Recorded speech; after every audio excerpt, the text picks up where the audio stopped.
नमस्ते बच्चों। नूतन शैक्षणिक सत्र 2020-21 के तृतीय वर्ष में आप सभी का स्वागत है। आज की कक्षा में हम हमारे पाठ्यक्रम में सम्मिलित प्रथम एवं द्वितीय प्रश्न पत्र के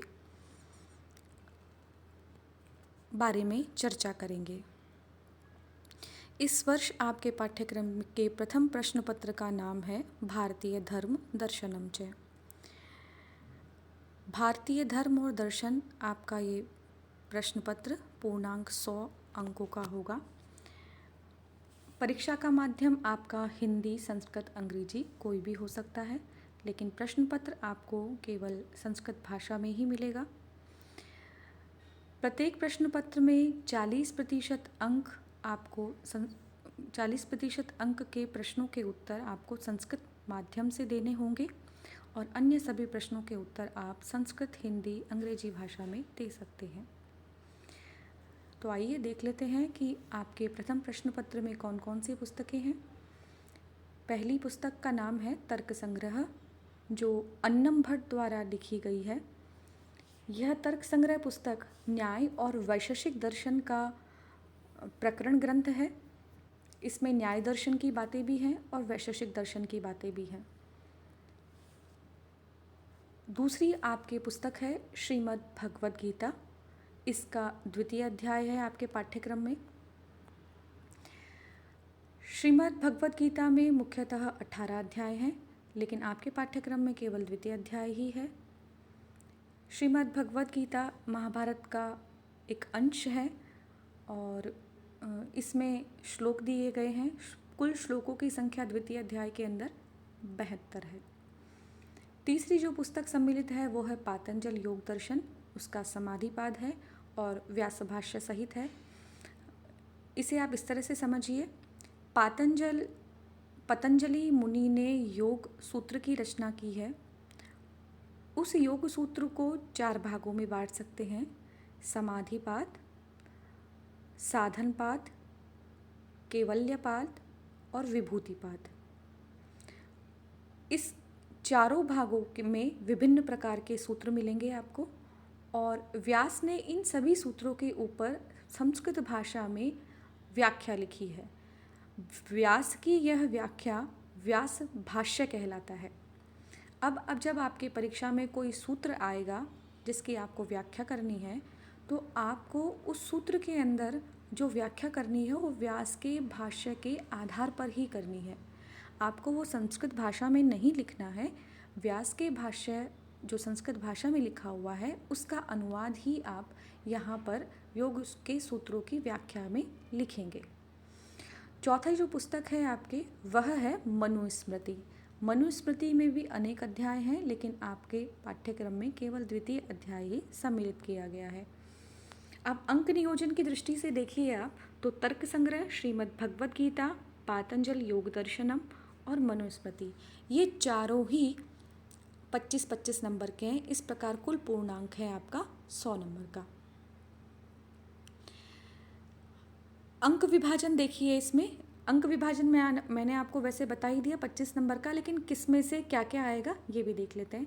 तर्क संग्रह में से 4 व्याख्याएं आएंगी, जिसमें से आपको 2 अनुच्छेदों की व्याख्या करनी है।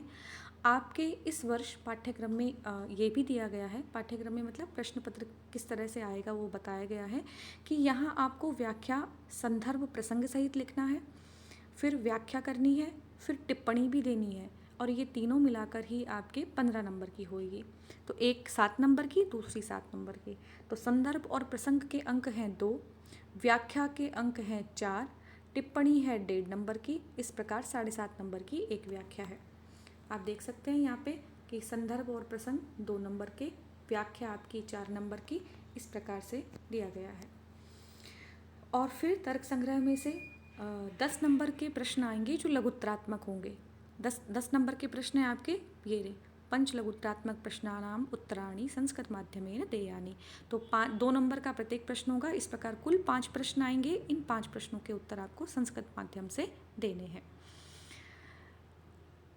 ये आपका 10% कवर हो चुका है संस्कृत के प्रश्नों में। इस प्रश्न पत्र में कुल 40 आएंगे। तो आप इस प्रकार से समझ लेना इसे कि तर्क संग्रह में से 5 प्रश्न आएंगे, 5 प्रश्न श्रीमद् भगवद गीता में से, 5 पातंजल योग दर्शन से और 5 मनुस्मृति से। इन सभी के प्रश्नों के उत्तर आपको संस्कृत माध्यम से देने होंगे और इस प्रकार 100 अंकों में से 40 अंक का प्रश्न पत्र के उत्तर आपके संस्कृत माध्यम में हो जाएंगे। आगे बढ़ते हैं श्रीमद् भगवद गीता की तरफ। तो श्रीमद् भगवद गीता के द्वितीय अध्याय में से गीता से है श्लोक द्वयस्य व्याख्या, 2 श्लोकों की व्याख्या आएगी। तो कुल मिला के 4 श्लोक आएंगे, 4 श्लोकों में से आपको 2 की व्याख्या करनी होगी। इसमें भी व्याख्या करने का तरीका वही है, संदर्भ प्रसंग सहित अन्वय, व्याख्या और टिप्पणी। यहाँ पर अन्वय को भी जोड़ा गया है, क्योंकि आपको पता है श्रीमद् भगवद गीता में श्लोक हैं तो श्लोक का अन्वय ज़रूरी है। तो 1 नंबर का आपका अन्वय भी है। तो आप पढ़ते समय इस बात पर ध्यान दें कि अनुवाद किस क्रम में हो रहा है। तो जिस क्रम में अनुवाद हो रहा है उसी क्रम में आप संस्कृत के उन शब्दों को रखते जाएं, आपका अन्वय हो जाएगा। छोटे छोटे अंक हैं इनके लिए दिए हुए हैं, कम अंक दिए हुए हैं, लेकिन सभी महत्वपूर्ण हैं। तो आप पढ़ते समय इन सभी बातों का ध्यान रखें। फिर श्रीमद् भगवद गीता से 5 लघुत्तरात्मक प्रश्न आएंगे, ये मैं आपको बता ही चुकी हूँ, जिनके उत्तर आपको संस्कृत माध्यम से देने हैं। ये लघुत्तरात्मक प्रश्न 5-6 पंक्तियों के नहीं होंगे, बल्कि एक शब्द के अथवा एक पंक्ति के ही होंगे। आने वाले समय में हम जब आगे चर्चा करेंगे और पाठ्यक्रम को आगे बढ़ाएंगे, तब मैं विगत परीक्षाओं में पूछे गए प्रश्न पत्र और उनके उत्तर मैं आपके साथ शेयर करूंगी, जिसमें यह आपके संस्कृत माध्यम से उत्तरों को विशेष रूप से जिनके ऊपर जोर दिया जाएगा। आगे श्रीमद् भगवद गीता के बाद में पातंजल योग दर्शन, इसका समाधि पाठ, इसमें भी आपको सूत्र आएंगे, 4 आएंगे परीक्षा में, जिनमें से आपको 2 सूत्रों की व्याख्या करनी है। व्याख्या में वही संदर्भ प्रसंग, व्याख्या और टिप्पणी, इसी क्रम से आपको करना है। फिर इसमें से वही 5 प्रश्न आएंगे और यही क्रम आपका मनुस्मृति में भी रहेगा। मनुस्मृति में श्लोक आएंगे, लेकिन यहाँ आप ध्यान दीजिएगा 3 श्लोकों की व्याख्या करनी है आपको, और संदर्भ प्रसंग व्याख्या टिप्पणी यहाँ श्लोकों के अंदर अन्वय नहीं दिया हुआ है। आपको अन्वय का ध्यान केवल श्रीमद् भगवद गीता के श्लोकों में ही रखना है। इसके साथ भारतीय दर्शन के लिए आप डॉक्टर बलदेव उपाध्याय की पुस्तक खरीद सकते हैं, अथवा तर्क संग्रह के लिए मैं आपको दयानंद भार्गव अथवा आप और भी किसी अर्कनाथ चौधरी किसी की भी किताब खरीद सकते हैं। मनुस्मृति के लिए मोतीलाल बनारसी दास का प्रकाशन, पातंजल योग दर्शन के लिए गीता प्रेस गोरखपुर की भी पुस्तक आती है। इसके अलावा चौखम बासुर भारती प्रकाशन से मोतीलाल बनारसी दास का प्रकाशन भी है। आप राइटर की अपेक्षा प्रकाशन पर ध्यान देकर पुस्तक खरीदेंगे तो आपके लिए ज़्यादा ठीक रहेगा। आगे हम द्वितीय प्रश्न पत्र की तरफ बढ़ते हैं। द्वितीय प्रश्न पत्र का नाम है काव्यम अर्थावबोधः व्याकरणम निबंधश्च। जैसा कि नाम से स्पष्ट हो रहा है, इसमें कुछ काव्य ग्रंथ भी आएंगे। अर्थावबोध का मतलब है आपका कुछ संस्कृत हिंदी से संस्कृत में या संस्कृत से हिंदी में ट्रांसलेट जैसा कुछ आने वाला है। व्याकरण में आपको धातु रूप वगैरह उनकी सिद्धि आएंगी और निबंध आपको संस्कृत भाषा में लिखना होगा। तो यहाँ काव्य के अंदर सम्मिलित किया गया है प्राचीन काव्य, जिसका नाम है विदुर नीति। विदुर नीति का 33वां और 34वां अध्याय ही सम्मिलित है, आप यहाँ देख सकते हैं।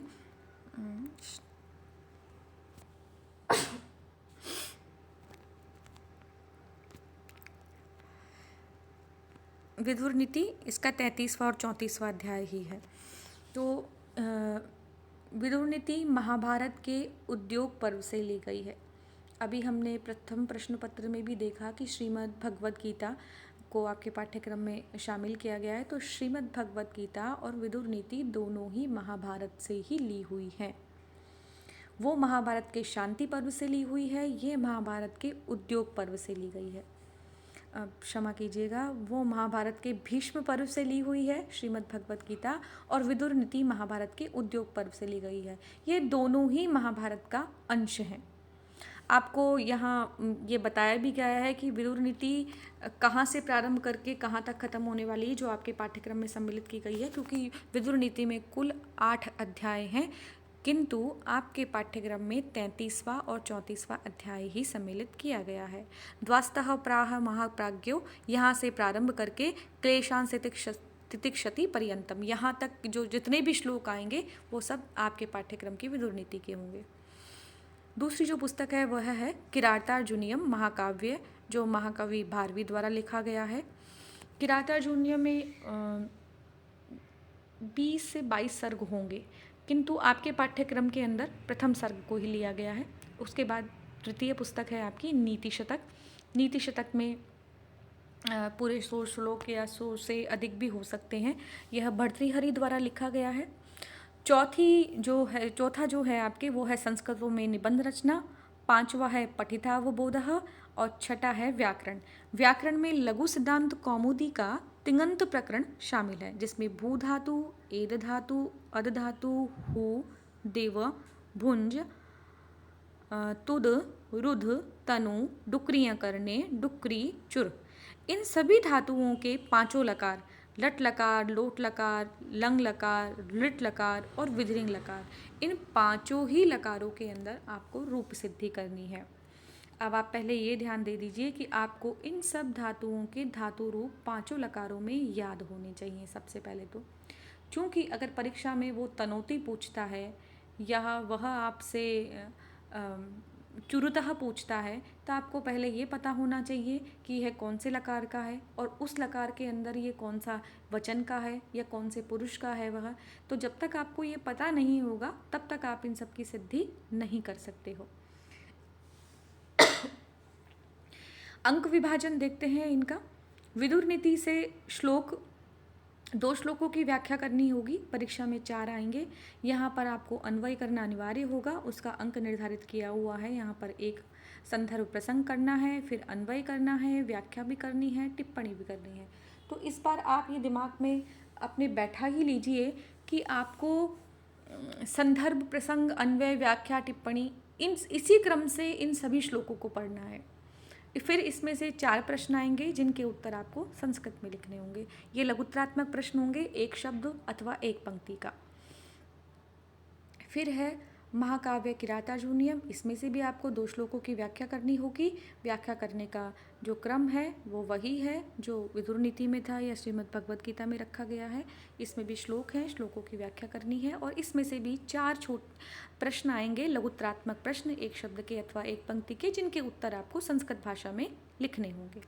नीति शतक में से भी श्लोक आएंगे, 2 श्लोकों की व्याख्या करनी होगी आपको, संदर्भ प्रसंग, अन्वय, व्याख्या, टिप्पणी सहित, और इसमें से भी 4 लघुत्रात्मक प्रश्न आएंगे जिनके उत्तर आपको संस्कृत भाषा में देने होंगे। संस्कृत निबंध रचना। अब आपको जो निबंध रचना है वो किसी भी समकालिकेषु विषयेषु प्रायः 20 वाक्यानां निबन्धः प्रष्टव्याः। आपको समकालिक विषयों के ऊपर, जैसे अभी कोविड-19 चल रहा है तो हो सकता है इस साल आपके वैश्विक महामारी के ऊपर निबंध आ जाए। इससे पहले वैश्विक महामारी कई हुई हैं, आपको उनके बारे में लिखना पड़ेगा। और समसामयिक विषय, राजनीति पर या फिर पुराने विषयों पर भी आ सकते हैं, जैसे भारतीय संस्कृति है, संस्कृत भाषा है, इस प्रकार के विषयों के ऊपर भी आ सकते हैं। तो आपको अधिक नहीं लिखना है, आपको यहाँ स्पष्ट निर्देश है 20 वाक्यानां, 20 वाक्यों तक ही निबंध लिखना है। हर वाक्य आपका 2 नंबर का होगा, तो आप उसी प्रकार से तैयारी करें। फिर है पठितावबोधः, उसमें आएगा कोई भी अपठित गद्यांश आ जाएगा जिसका आपको शीर्षक लिखना होगा। उसके शीर्षक लिखने के आपके 2 अंक होंगे। 5 प्रश्न दिए जाएंगे उस अपठित गद्यांश में से, जिनके उत्तर आपको संस्कृत भाषा में ही लिखने होंगे। ये आपके 5 नंबर का होगा। फिर उस पूरे शीर्षक का आपको संक्षिप्तीकरण करना होगा, वह भी संस्कृत माध्यम से करना होगा। ये कुल 3 नंबर का होगा और 10 नंबर का पूरा यह आपका प्रश्न होगा। उसके बाद में तो 10 नंबर का आपका यह प्रश्न हो गया जो संस्कृत भाषा में लिखना है आपका। उसके बाद में विदुर नीति से 4 प्रश्न, 8 नंबर, विदुर नीति से, किरातार्जुनीयम से 8 नंबर, नीति शतक से 8 नंबर, 8 एकम 8, 2 16, 8 दिया 24, 24 और 10 ये हो गए। तो 24 और 10 34, और अभी 6 नंबर के क्वेश्चन बाकी हैं आपके जो आपको संस्कृत भाषा में देने होंगे। तो उसके बाद आपका निबंध आ गया 10 नंबर का। 10 नंबर का निबंध है और 10 नंबर का आपका संस्कृत माध्यम से संस्कृत माध्यम से ये है। तो ये आपको शीर्षकम को नहीं जोड़ा गया है संस्कृत माध्यम में। इन्होंने 10 नंबर का आपका अपठित गद्यांश है, तो 30 नंबर ये हो गए आपके।